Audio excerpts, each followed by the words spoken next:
Boa noite a todos. Bom, o estudo de hoje, ele saiu do livro Ceifa de Luz, capítulo 26, e está escrito em suas mãos, é o título do texto. Mas é interessante a gente observar que para esse texto, Emmanuel separou o versículo 10 do 6º capítulo de Mateus, que diz o seguinte: venha a nós o vosso reino, seja feita a tua vontade. Então a pergunta é: venha a nós o vosso reino, seja feita a tua vontade? Neste caso, nós estamos realmente, está nas nossas mãos ou nas mãos de Deus? Quando nós estamos dizendo o seguinte: venha a nós o vosso reino, seja feita a tua vontade. Está nas nossas mãos ou está nas mãos de Deus? O que vocês acham? Está nas nossas mãos ou nas mãos de Deus? O Emmanuel fala nas nossas mãos, mas a frase que a gente está acostumado a falar no Pai Nosso, venha a nós o vosso reino, seja feita a vossa vontade. Então nós estamos nas mãos de Deus, mas a primeira parte mostra que está nas nossas mãos, porque venha a nós, o vosso reino. Aonde está escrita a lei de Deus? Está na consciência de cada um, não está? Deixa eu só tentar, não vai aumentar depois que mexer. Está nas nossas mãos, né? Dentro de nós, né? Na nossa consciência. É onde está escrita as leis de Deus. Então, eu consigo ler as leis de Deus dentro da minha consciência? A gente consegue ler as leis de Deus que estão escritas dentro da nossa consciência? Sim ou não? Nós temos alguns livros que nos auxiliam, e esses livros que a gente vê aí, seja para a religião católica, seja para a religião evangélica, seja para os muçulmanos, tem o Alcorão, para as religiões cristãs tem a Bíblia, nós temos a filosofia de Confúcio, nós temos os pensamentos de Buda.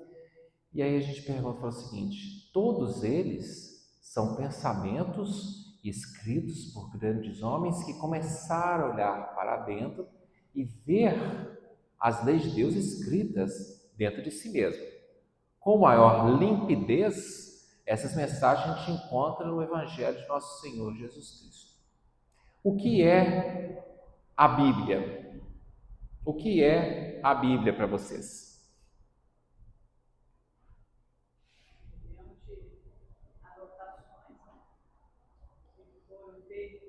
Reunião de anotações que foram feitas, estou repetindo para todo mundo ouvir.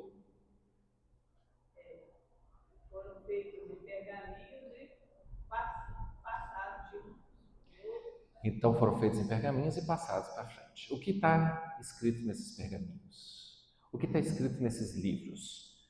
Nós temos a Bíblia compostas do Antigo Testamento e o Novo Testamento. O que nós encontramos no Antigo Testamento e o que nós encontramos no Novo Testamento?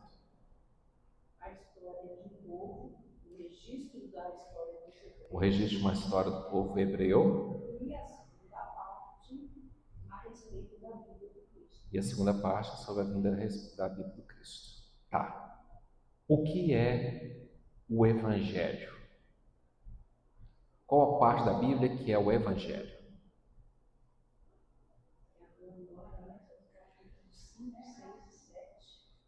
Geralmente não, de Mateus 5, 6 e 7 é onde tem a vivência do Cristo.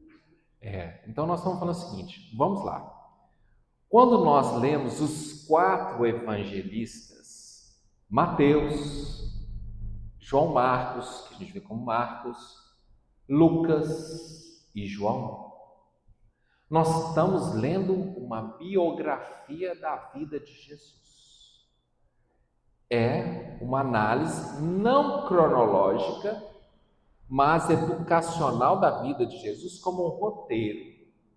Um roteiro que começa na manjedoura e termina no Calvário. Esse é o roteiro a ser seguido. Qualquer coisa fora desse roteiro é perda de tempo.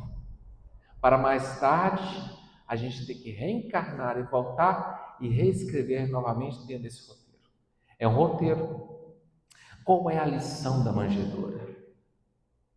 Qual é a lição da vida simples, que não tem uma pedra onde reclinar a sua cabeça? Qual é a lição de contar com 12 homens simples, e não os doutores da lei, para poder fazer a mudança do mundo? Qual é o aprendizado que a gente tem com a cruz? Qual é o aprendizado que a gente tem com a atitude do Cristo diante da injúria, diante da perseguição? Qual é esse roteiro? Qual a parte desse roteiro que eu estou plantando em terreno fértil dentro de mim? Saiu um semeador a semear, e uma parte da semente caiu no meio do caminho. Qual parte desse roteiro da vida do Cristo nós estamos perdendo no meio do caminho? Uma parte caiu em terreno raso. Qual parte do Cristo nós ainda não encontramos profundidade dentro de nós para aplicarmos na nossa vida? Uma parte dela caiu entre os espinheiros. O que da parte desse roteiro do Cristo nós estamos sendo sufocados por ele? E uma parte caiu em terreno bom e gerou 30 para um, 60 para outro e 100 para outro. E aí nós observamos que há uma divisão, 30, 60, 100. Porque o aprendizado com Cristo são 3 parcelas. A primeira parcela é aprendizado do Cristo aplicado eu para comigo mesmo. A segunda parcela, então, se eu aplico os ensinamentos do Cristo em mim mesmo, na minha vida, no meu autoaprimoramento, eu produzo 30. Se eu aplico comigo e aplico com o próximo, eu multiplico em 60. Se eu aplico comigo, aplico com o próximo e interajo com Deus, 100%. 100 vezes aquilo que a gente está plantando. Mas qual parte da semente eu planto e qual parte da semente eu não planto? Se você for lá no texto do semeador, que saiu a semear, a palavra semente está no singular. Uma parte da semente e não das sementes. É no singular. Por quê? Porque a verdade é única. E onde essa verdade está escrita? Novamente, eu já fiz essa pergunta, mas eu quero ver quem está prestando atenção. Onde essa verdade está escrita? O Evangelho é um roteiro. Mas aonde está escrita essa verdade? Na nossa consciência. Agora a pergunta é: por que eu não estou conseguindo ler? Por isso o texto diz: nas suas mãos. Está nas nossas mãos. O roteiro está ali. Nós vamos encontrar roteiros em outras religiões. Não faltaram roteiros, mas o roteiro mais limpo é do Cristo. O problema é que a gente não consegue entender a profundidade do Cristo. E muito do que a gente lê é lançado para a gente como pérolas aos porcos. Nós não damos atenção, pisamos, pisoteamos e não queremos muita atenção em relação a isso. A questão é: até quando nós vamos brincar de sermos cristãos? É muito fácil bater no peito e dizer: eu sou cristão.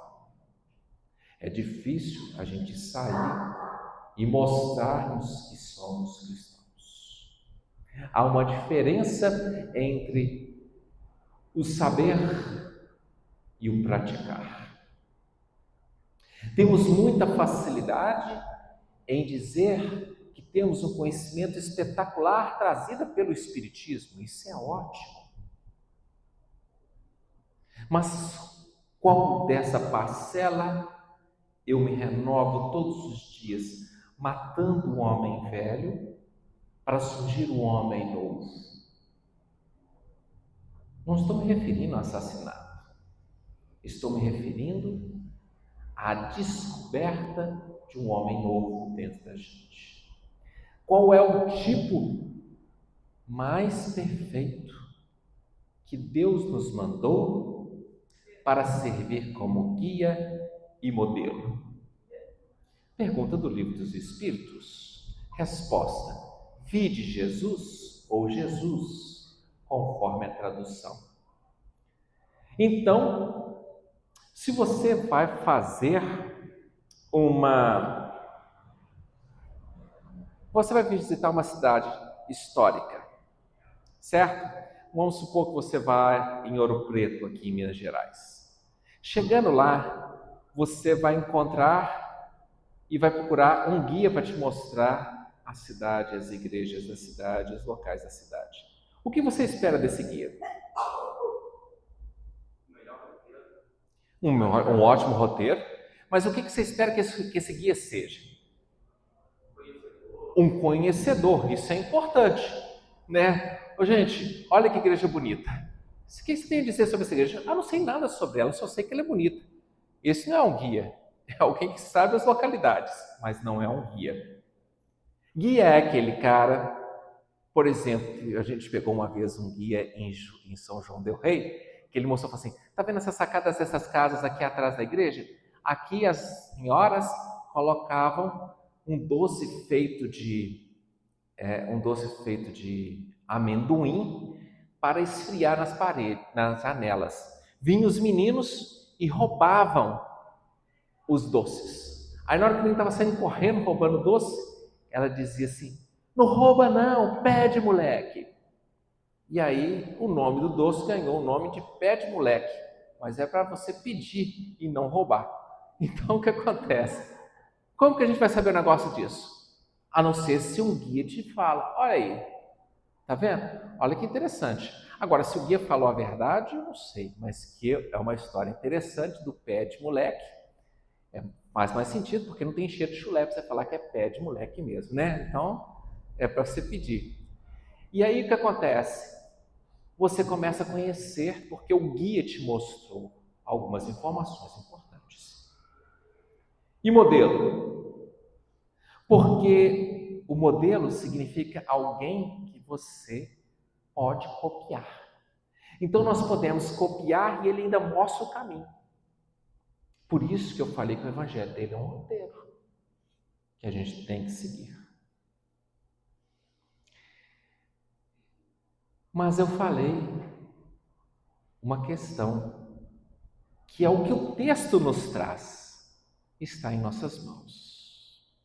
Então significa que a lei de Deus está escrita dentro de nós. Isso é ótimo. Está escrito dentro de mim, está escrito dentro da Vera, está escrito dentro de todo mundo aqui, sem exceções.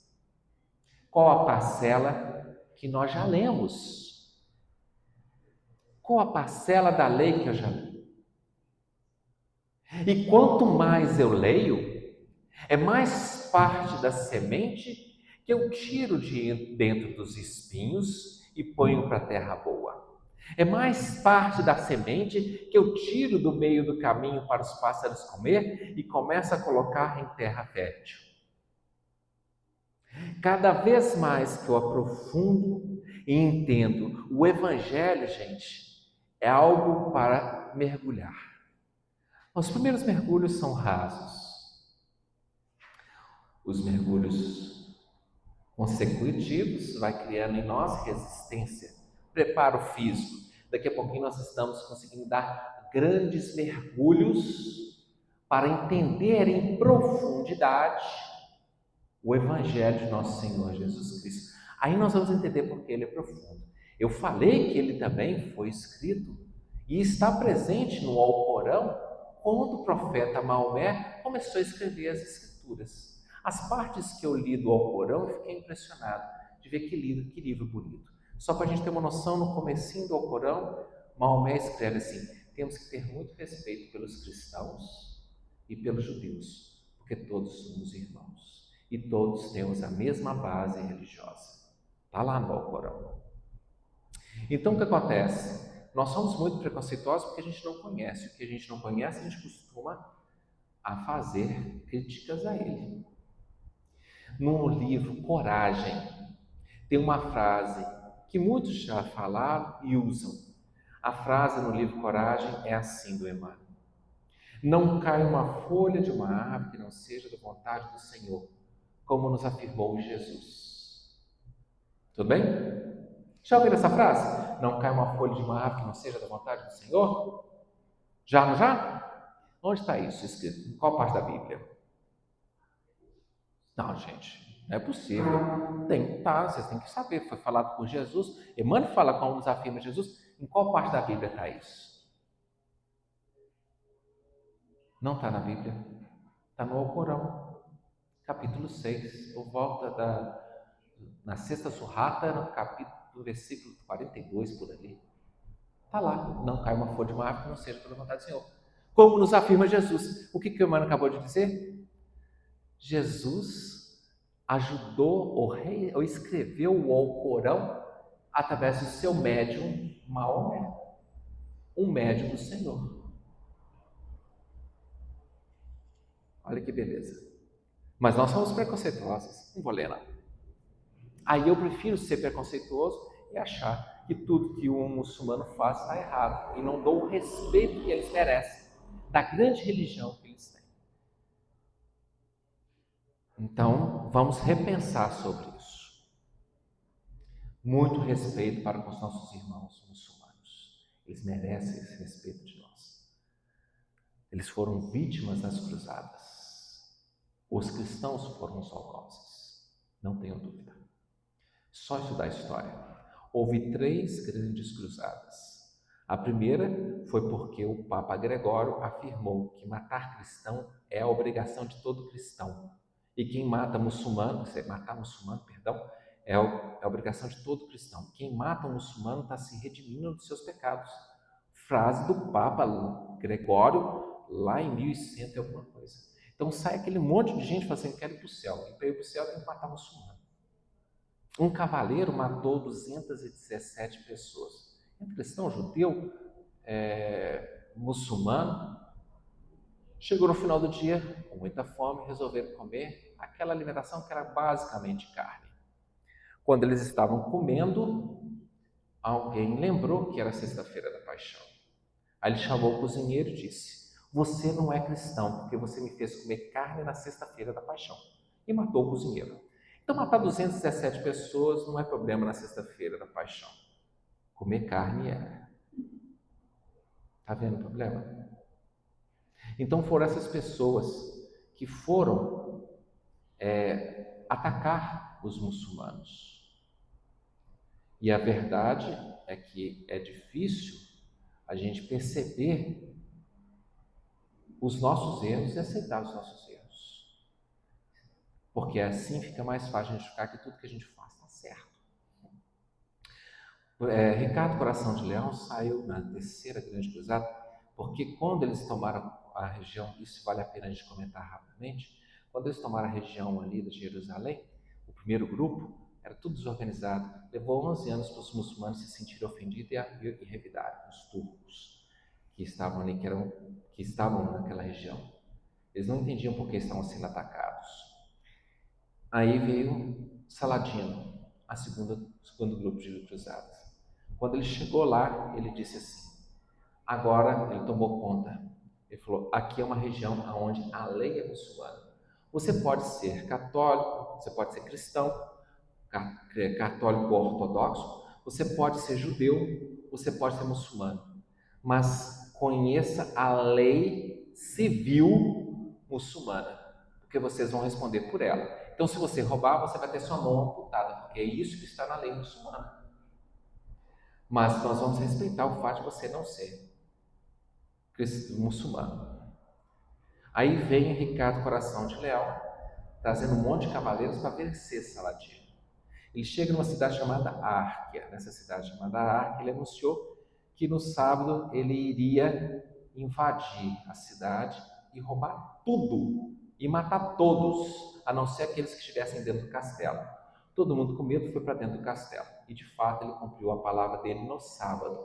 No sábado ele entrou, roubou tudo na cidade, colocou fogo na cidade inteirinha. Quem estava dentro do castelo foi preservado, quem estava fora foi morto.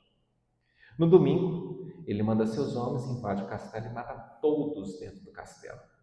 Católicos, falo cristãos, muçulmanos e judeus.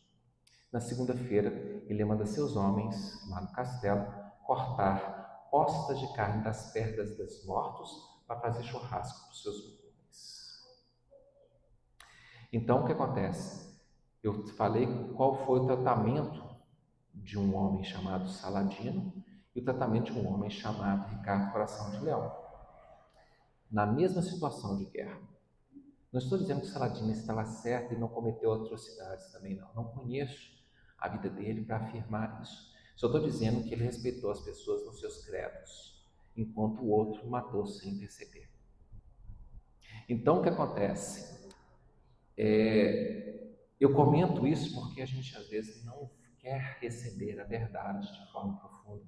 Então, como que nós vamos entender e fazer alguma coisa se nós não entendemos em profundidade a verdade? Uma pessoa aqui em Leopoldina falou assim: nossa, eu adoro Ricardo Coração de Leão, eu sou apaixonado pela vida dele. Eu falei, então não sei nem se eu conto o que é a vida dele, porque você vai ficar decepcionado. Eu contei. Ela ficou sem graça, assim, aquela coisa, mas não sei se acreditou, né? Isso não sou eu, está nos livros de história, você pode procurar que você vai verificar. Não estou falando, não estou aumentando, estou comentando aquilo que os historiadores descobriram. E aí eu vou fazer uma pergunta que foi muito importante. Quando nós pegamos Ricardo Coração de Leão, ele estava errando? Não tem como saber. Nós temos que olhar qual é a parcela da lei que ele conseguia ler no seu próprio coração. Dizem que o coração dele era de leão, talvez ele não tivesse lendo muita coisa, a não ser coisa feroz no seu próprio coração. A lei de Deus dele estava baseada no que o próprio nome dele trazia, né? Ricardo Coração de Leão. E aí você vai dizer o seguinte: qual é o nível de erro dele? Só ele e Deus vão poder julgar, porque nós não sabemos o que ele estava interpretando da lei de Deus em seu próprio coração. Estava muito pré-primário. Quando nós comentamos com relação a qualquer cara que tenha visão bélica nas veias, nós estamos falando o seguinte: ele está errando. Eu, na visão ou na atitude dessa pessoa, estaria adquirindo dívidas gigantescas. Vamos fazer uma analogia que vai ficar claro o que eu estou querendo dizer. Nós estamos aqui e o planeta Terra é uma grande sala de aula. Alguém tem dúvida disso? Mas quando eu estiver interagindo aqui, eu vou encontrar alunos que estão no pré-primário. Vou encontrar alunos que estão no pré-primário, no primário. Alunos que estão no fundamental. Alunos que estão no secundário. Alunos que estão na pós-graduação, na graduação. Alunos que estão na pós-graduação. Nós vamos encontrar todos eles. Só que ninguém vem com um uniforme, nem vem com um dizer dizendo: esse é meu grau intelectual. Nós vamos converter a mesma coisa agora para grau moral. Nós vamos ter pessoas que estão no pré-primário moral, nós vamos encontrar pessoas que estão no secundário moral, nós vamos encontrar pessoas que estão na pós-graduação e na graduação. O que define um planeta se é um planeta primitivo? Se a maioria do planeta é pré-primário, moral. E se for prova de expiação, a maioria do planeta é primário, moral. E se for de regeneração, a maioria do planeta já começa a ser secundário. Só que já começa a haver uma mudança na escola. Vamos retirar esses irmãos que estão no primário e no pré-primário, vamos levar para um outro local, aqueles que não vão alterar, para que eles possam progredir mais rápido lá e voltar o mais rápido possível. Como assim? Existe uma variação na questão da percepção do tempo. Se você pega, vamos falar o seguinte, vamos pegar e vamos supor que metade dessa turma aqui, né, do planeta Terra, está no nível 6. Metade da turma está no nível 4 e nível 3. Quanto que esse pessoal do nível 4 e nível 3 vai conseguir chegar no nível 6? Ih, vai demorar um tempinho. Então, a gente pegar esse pessoal que está no nível 3 e no nível 4, estamos colocando em números aqui só para se tornar didático, tá? Vamos pegar essa turma, vamos tirar do planeta Terra e vamos levar para um outro planeta que está sob uma ação gravitacional maior, orbitando, de repente, um buraco negro. Não precisa ser isso tudo, não. Na verdade, orbitando uma estrela com uma ação gravitacional maior, isso significa o quê? Que a sensação de tempo é diferente. Se a gente aqui olhar aquele planeta lá como se tivesse uma televisão ligando os dois planetas, se a gente olhasse aquele planeta lá, a gente olharia todo mundo como se estivesse correndo. E se, desculpa, ao contrário, todo mundo em câmera lenta, né? Deixa eu ver aqui como que é. Todo mundo lá, todo mundo nesse planeta maior gravidade andando em acelerado, ritmo acelerado. E eles olhando a gente, vira tudo em câmera lenta. Aí eu viro e falo o seguinte, olha, 5 amados meus, pessoas que eu amo profundamente, foram exilados para um outro planeta. Foram exilados. Não teve jeito, teve que ir para lá, porque aqui só iam afundar nas suas dívidas. Foi para um planeta primitivo para aprimorar. Na hora que eles chegam lá, já tem toda a escola de um planeta primitivo. Aí, eles primeiro estão num local onde é mais acelerado para eles. Então eu viro e falo o seguinte, quando eu observo aqui 100, 200 anos, eu vejo eles voltando e falo assim, nossa, vocês voltaram rápido, em 200 anos vocês evoluíram. Ah, não, mas para mim pareceu que passou 2000 anos. Pareceu 2000 anos. Por isso, quando a gente vê no livro Nosso Lar, André Luiz, que ficou 8 anos no umbral, ele não tinha noção que ficou 8 anos no umbral. Eu fiquei 8 anos no umbral. É porque a sensação de tempo dele lá no umbral, que é mais matéria, é diferente da sensação no plano espiritual superior. Por isso, espíritos superiores, né, desculpa, eu falei o contrário, tá, gente? Perdão. Esses espíritos que foram retirados aqui vai ser levado para um local aonde a força gravitacional é menor, uma estrela menor, não é uma estrela tão grande como o Sol, uma estrela menor, um planeta menor. Aí lá acelera muito mais do que aqui. Aqui, porque tem força gravitacional maior, teve velocidade diferente de percepção. Então, só porque eu falei trocado, né, eu vou dar um exemplo que fica mais fácil. A gente ouve comentários da espiritualidade dizendo que espíritos evoluídos, crísticos de planetas como Jesus Cristo, vivem sem se queimar. Lógico, a gente não está sentindo nenhum calor em estrelas tipo o Sol, onde a gravidade é muito forte. Porque a percepção de tempo dele lá é diferente da nossa. Então a gente fala assim, nossa, tem 2000 anos que Jesus veio. Aí você vai encontrar com Jesus lá no Sol. Olha, a percepção minha aqui no Sol é que passou só uns 200 anos. Por isso que eu falo que vai ser breve. Porque para mim é breve, você vai ter mudado, mas para mim é breve. Então o que acontece? Mais próximo da gravidade, o tempo flui mais devagar. Esses espíritos muito evoluídos vivem mais próximos de centros gravitacionais muito fortes. Os espíritos mais inferiores, como nós, vivem mais na periferia até de uma galáxia, onde as ações gravitacionais são menores, e aí você o quê? Progride, o tempo aqui roda mais rápido do que roda onde a gravidade é mais forte. No final das contas, a gente encontra com seres amados há muito não vistos, porque aonde eles se encontram, eles vivem no tempo deles, mas nós estamos acelerados em relação a eles. Então não há castigo a meios educacionais quando há uma retirada de espíritos do planeta Terra. Então, o que Deus espera dessa turma? O que Jesus espera dessa turma? Porque ninguém vai ficar perdido na casa, vamos falar, nenhuma ovelha vai ser perdida pelo Cristo. Isso significa que aqueles que vão estar sendo exilados desse planeta Terra vão estar sendo cuidados pelo Cristo lá no outro planeta, para depois retornar. Por que para retornar? Por que não fica lá? Porque a gente só sente feliz perante os amados. Se 90% dos meus amados forem exilados, eu vou querer ir junto com eles. Mas você não precisa ser exilado, vamos supor. E muitos de nós não vão ser, porque a gente já não quer mais permanecer no mal. Então vai lá para ajudar. Para poder progredi-los mais rápido. Então, quando você pega um espírito de Bezerra de Menezes, que teve a proposta para ir para um outro planeta, falou, não, deixa eu ficar mais 100 anos para ajudar as mães que choram.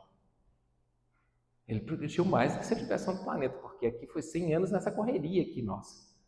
Aí você olhar e falar assim, olha lá, como fala, o tempo seria sentido diferente. Aqui ele viveu 100 anos, lá ele seria uma sensação de talvez uns 10, 15 anos nessa outra local gravitacional. Então ele progrediu 100 anos aqui, quer dizer, o trabalho dele foi árduo durante 100 anos. Do outro lado, ele estaria só esperando o pessoal chegar e continuando evoluindo. Então, quando diz que está nas nossas mãos, está nas nossas mãos porque vem a nós o teu reino, e o teu reino vai ser aonde eu me encontrar. Aqui, ou numa outra estrela, ou num outro planeta, com ação gravitacional menor para poder acelerar e conseguir achar os meus amados aqui de novo. E aí nós entramos numa questão. Quando eu dei o exemplo, e peço perdão, porque talvez hoje Ricardo Coração de Leão pode estar com uma evolução lá em cima, nós não sabemos. Isso lá em 1100, ele estava naquela condição, eu sei lá o que eu estava fazendo em 1100, talvez ele estivesse muito pior. Então o que acontece? E eu estou falando um erro dele, talvez nos outros ele acertou. Eu falei aqui um erro cometido por ele. Mas nos outros ele pode ter acertado perfeitamente. Quando ele errou lá, ele talvez achasse que estivesse acertando, agindo conforme a lei. Então, quando você pega um determinado presidente da atualidade, de algum país aqui no planeta Terra, que decide encarar uma guerra, entrar com aquilo tudo lá, você fala assim, coitado, a dívida que ele vai ter. Depende.